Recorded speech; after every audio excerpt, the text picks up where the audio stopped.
Puff, Hi guys, how for to this cook video, fried magluluto chicken. tayo ng fried chicken. Dahil maagang pumunta sa palengke ang aking asawa at bumili pala siya ng chicken. Kaya ipa-fried natin to guys dahil isa ito sa mga ulam na favorito ng aking anak. Kasi kahapon noodles at itlog lang inulam namin dahil tinatapan ako magluto. Kaya sabi ng asawa ko bibili siya ng chicken para maiba naman kasi masama sa katawan ang puro noodles, diba? Puro itlog. Kaya ayun, pakita ko sa inyo guys kung paano ko magluto ng chicken dahil magkaiba po tayo ng style ng pagluluto ng chicken. Gusto ko kasi guys yung chicken ko yung nanonood hanggang buto yung sarap niya guys. Kaya bago natin yung gagawin, linisan natin siya ng maigi, hugasan ng maigi at lagyan na siya ng asin, konti at imas-imasin para naman yung langsa niya matanggal guys. At ipakita ko sa inyo yung ingredients ko. Ingredients ko lang naman dyan guys ay isang lemon, ay hindi pala lemon, kalamansi pala, tapos garlic, tapos paminta na powder at saka patis. Ayan ang ginagamit ko guys. Dahil wala akong nakitang garlic powder kaya yung bawang na lang. At yan lang pala yung ingredients na ginagamit ko guys. At pagkatapos nyan, i-marinate lang natin yan ng 5 to 10 minutes para naman yung lasa niya manunot hanggang laman hanggang buto. At naglagay na pala ako dyan ng kalamansi, konting asin, patis, garlic at saka paminta na powder. Tapos imikas-mikos nyo lang yan, himas-himasin para yung lasa niya kumalat. Ganun lang guys. Dapat talaga guys, tayo mga nanay, tayo mga babae, lalo na to may asawa at anak na tayo, dapat talaga matuto talaga tayo magluto. Para na naman yung mister natin hindi maghanap na ibang putahe, mahirap na. Baka hindi masarap yung luto nyo, maghanap ng iba dyan, di ba? Makikain sa iba dahil hindi nasarapan sa luto nyo. Kaya importante talaga na masarap tayo magluto at marunong tayo magluto. Kaya kayo mga mamchi dyan, practice na kayo. Manood ng YouTube para may alam din, ganun. At panoorin nyo yung video na to para naman may tips din kayo makakuha kung paano magluto at kung yung mga style na yan. Actually, magkaiba tayo ng style. Depende na yun sa inyo kung anong style na gusto nyo. Basta ito yung akin. Tapos na. Ready na. Charot lang. Magpapainit tayo ng kawali na dyan. Paglagay na tayo ng mantika. At bago nyo ilagay yung manok, iprito, make sure talaga na mainit yung mantika nyo para masarap yung pagkaluto niya. Ganun lang yun. Tapos sinaan nyo lang yung apoy para hindi siya masunog.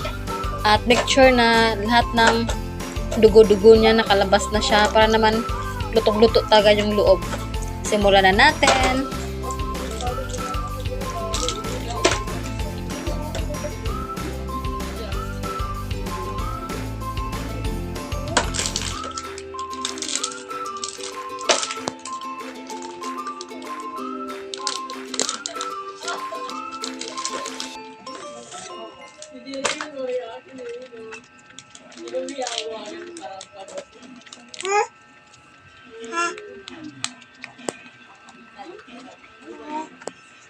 Habang piniprito ko ang aming chicken, ako naman dito umaawara o practice yarn.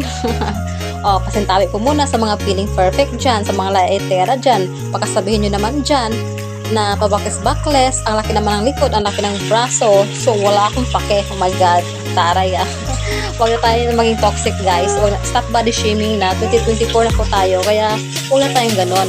O, diba? Habang hintay kong maluto ang aming chicken, ako naman dito busy sa kakahugas ng pinggan para mamamaya, pag luto na yung ulam, kakain na lang. Ang hirap pala mag-voice over. Ang ingay ng aking anak.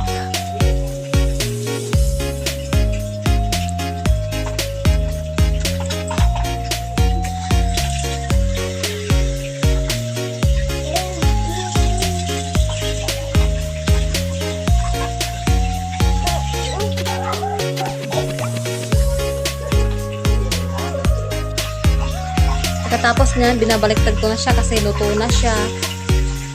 Kailangan ng baliktarin, baka masunog.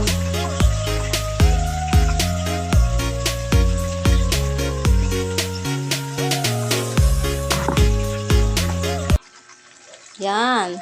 Lapit ang maluto. Tapos na. It's time to eat.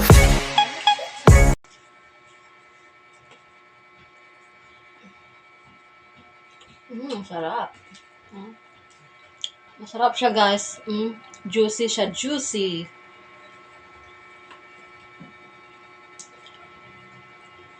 Sarap. Masarap.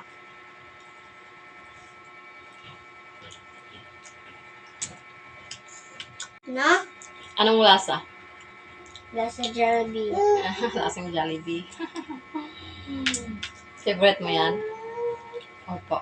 Opo. Yummy. Sarap to ni Mama. Opo. Sarap. Opo. Very good.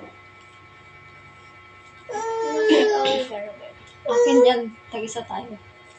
Gusto mo lahat yun talaga.